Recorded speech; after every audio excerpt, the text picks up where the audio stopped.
Welcome back to Alternative Authority Content. And in this video, we are going to be talking about how you can reach experts in order to interview and make them part of your content. Now, there are several sites and resources that you can use in order to reach authoritative interviewees that will help you to create that authoritative content. Now, make sure that you're reaching out to people well in advance and that you're doing so with a very professional feel to your request for them to be part of your content. Now, it's a good idea to already have a scheduling software piece available, such as Schedule Once. And Schedule Once will allow you to give your potential interviewee the opportunity to determine when it is that they can be interviewed. And you can have them pick the time that is suitable to them and that you don't have to go back and forth between them. It's a great way of being able to establish their convenience. In order to find the actual interviewees, you can use sites like Help a Reporter or HARO, Profnet.com, Audible.com with some of the authors that have books there.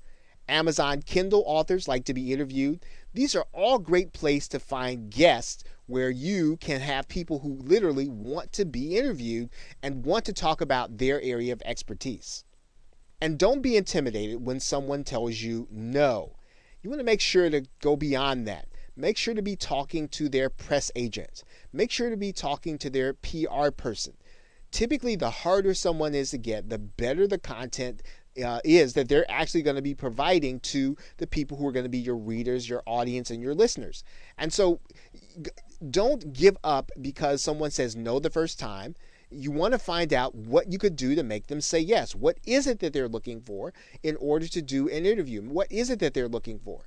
And in some cases, you might want to just move on to someone else who's on your list, but don't give up on the high-profile person who's going to be a great fit for your audience and a great fit to give you the kind of authoritative boost that you really want and need. Now, this sort of goes without saying, and if you have to outsource this, this is important. Make sure that your website already has a professional look, and let your potential guests see and hear previous interviews if you already have them. This will give them a comfort level that what they're getting into is going to be worth their time, and that's something that you want to do. You want to make sure that they have the sense, hey, this is going to be a high quality experience. I'm going to look good when I do this with this person. And you want to make sure that you make them feel as if they're going to look better. They're going to be better off for doing the interview with you than if not they don't do it. So look to find high profile interviewees that already have a following or people that can bring a following when you mention their name. Okay, so with that, thanks, and I will see you in another video. Welcome back to Alternative Authority Content, and in this video, we're going to briefly discuss how you select your topics for your content, as well as your subtitles, and really, they're really going to be one and the same. And the most important aspect of this discussion is to make sure that you do so carefully, that you do so with your viewers in mind, that in fact, you do so with your buyers in mind. Now, to be successful with your audio and video content, your posts or your show titles need to be done with a mixture of copywriting and search engine optimization because, first of all, you want people to be excited enough to click on your links as well as being able to find it in the search engines. And just as the case is with blogging, you got to make sure that your titles are such that people want to click them and open them. So your titles should be enticing. They should be exciting. They should reveal some of the mystery. They should not necessarily be written to describe what's happening in the video, but they should be written to describe what the benefit is going to be in the actual content that you are going to be showing them. Now, a significant portion of this will be taken care of by knowing your audience. And it is a step that once you understand what your audience truly wants, what you know what they're truly struggling with, what you know what their goals are, you will be able to create show titles, show content that people want to hear about, that people want to see, that they want to experience, and they will find your content a lot more engaging and get into it faster. So make sure that if you don't know this right now in your niche, Make sure that you research and find out what they want to know about. What are they struggling with? What is it that they are trying to do in their lives that you can actually help them with, and that you have a product or a service that will fit the need that they have, and so that it will become the one solution that they can use in order to solve that problem or accomplish that goal. And you want to balance your title creation and your description by making sure that they're both done in a way so that the search engines will want to help people to find them. In other words, make sure that your descriptions are written with your keywords in them. Make sure that they have the enough content in them so that the search engines can tell what your content is about. Remember, you are describing the audio and video, but you're talking about the benefits, not just what's going to be in them. And so you want people to be able to find you according to the problem they're trying to solve, according to the benefit that they need, not just what's in the actual content. And that's going to mean that you want to make sure that you have your main keyword and keyword phrase in the title. Think about what you would want people to search for to find your content. And what kinds of keywords are the people who will buy your product? What kinds of keywords are they using to search for things? Those are the things that you want to create your content about. You want to create your content about the things that people who have the concerns that your customers and prospects have, that they can have them answered by your content. Those keywords, tags, and descriptions are going to be important because that is what you will want your buyer to use in order to find you. So those keywords, make sure that you do extensive research on them. Make sure that they lead to the buyers and prospects that you want, and then make sure that they are in your titles, descriptions, your tags, and everything else that you can use to indicate what your video is about. Okay, so with that, thanks, and I will see you in another video. Welcome back to Alternative Authority Content. And in this video, we are going to be discussing the most important aspect of really converting that content into prospects and buyers, and that is collecting contact information. Now, regardless of what form of content you choose to use, even if you choose to use your blog content, primarily written content, video content, or audio content, you want to make sure that you are collecting names and email addresses of people who come in contact with your content. Now, in order to do this, you'll need to have your own autoresponder service like Aweber or GetResponse. Aweber starts with a 30-day trial, which you can sign up for and get started with your autoresponder. Pretty much the same thing is going to be true with GetResponse. You can try it for free. And what you want to do is to go in and set up a list and a form. This is going to be fairly easy to do inside of GetResponse. You're just going to go and create a form here. You're going to choose the template that you want. You're going to save and publish it. And then you're going to grab the HTML code, copy it, and then you're going to add it to your website. Of course, you want to have that page on your website set up with that form so that people can submit their names and email addresses. And when you do that, you want to have that form every place where your visitors are going to see your content. So on every blog page, on every post, a link to it in every video, a link to it at every point at which you have audio, every place where you have content. You want to make sure that people can find a link to the page where they can sign up and put their name and email address in there so that they can become part of your mailing list. And you should be making sure to ask them to join your mailing list, right? Subscribe to your content or download your mobile application in every call to action. At the end of every show, at the end of every webinar, make sure to give them the opportunity and even some incentive. If you need to promise them some kind of free report or even something that is relevant to the broadcast, you want to make sure that you give them a great reason to run over to your form and then sign up so that they can make sure that they don't miss what it is that you are giving them. This is going to be important because when you're putting out your content, you're really creating it in order to get people into your marketing funnel. And if you choose not to collect their names and email addresses, then your content, while it might be great, won't have the desired effect that you want it to have. So collecting contact information is probably one of the most important things that you're going to be doing as you create alternative content.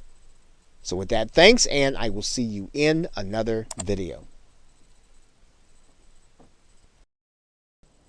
Welcome back to Alternative Authority Content, and in this video, we are going to discuss creating information products as your authority content.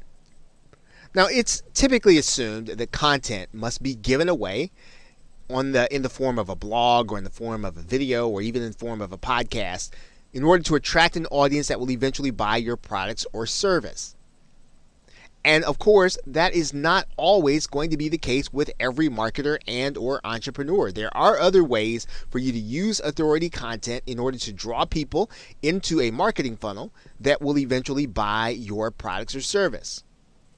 Now, some marketers choose to sell their expertise in the form of information products. Now, when we talk about an information product, we're basically talking about you getting a series of audios or videos or even a PDF or a book or a binder or something that will allow you to learn something new that you didn't know before or something that you want to sharpen your skill on. Now, the same PDFs, the same MP3s that we've been talking about, the same MP4s that we've been talking about, or even PDFs that we've been talking about with respect to the content creation process can be bundled together with similar themed content and then subsequently sold.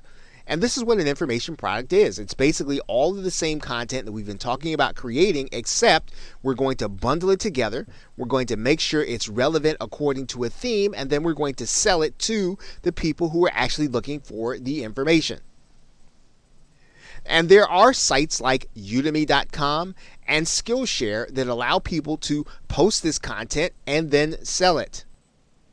Udemy is a place where anyone can actually take a course on anything that there is an instructor that has posted a course on here. And of course, not only can you learn, you can actually teach. So anything that you have a skill in or you like to teach, particularly in your area of expertise, you can literally place that information in the form of a course and have it available to people on Udemy in order to buy, and you can actually be paid in order to sell it.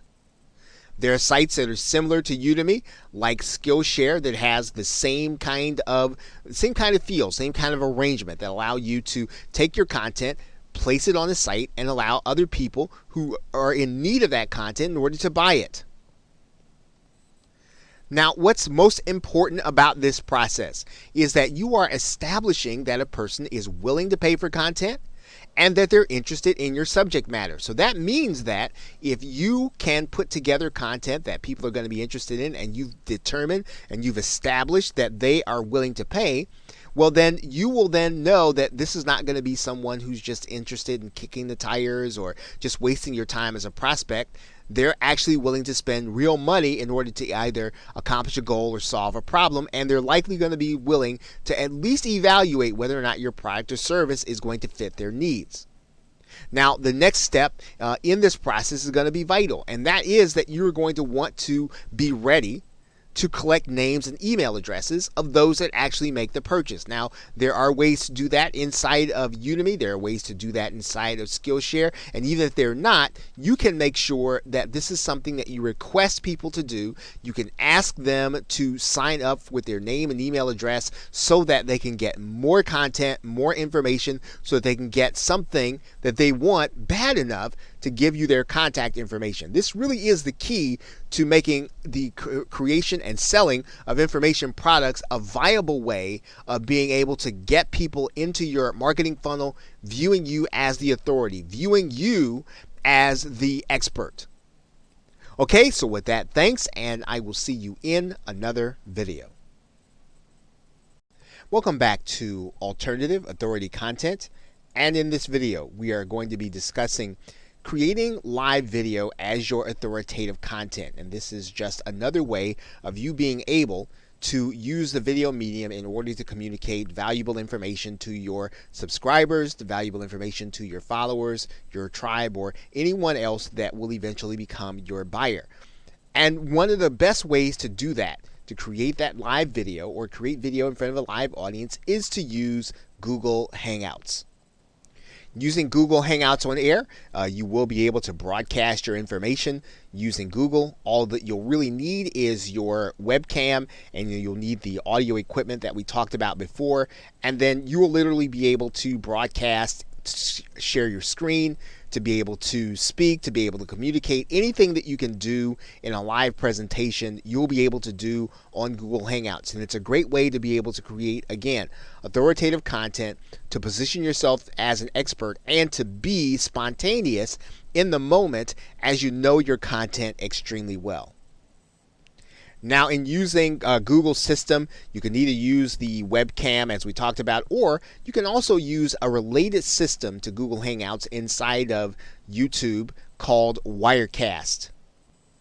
This will involve being inside of YouTube using their live streaming application that, again, relies on a program or software piece called Wirecast. You'll literally be using your camera, and you can record with multiple people in multiple places. It's a very handy application when you want to create live video in a different way. Again, that will make it easy for your buyer or your prospect to know the content well enough for them to make a purchase.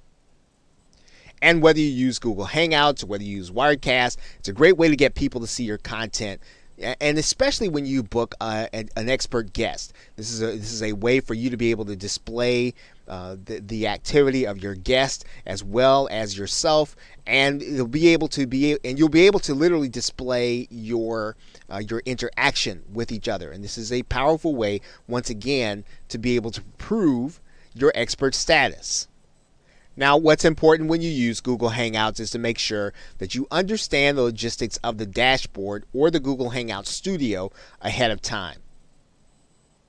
Now, it's obviously beyond the scope of this course to be able to give you an extended tutorial on the inside of the Google Hangouts dashboard, but you will want to make sure that you familiarize yourself with it before you go live and before you start recording with a live guest, or before you start recording before a live audience. So make sure that you are exercised, make sure that you are well versed in the way to use the dashboard. Okay, so with that, thanks, and I will see you in another video.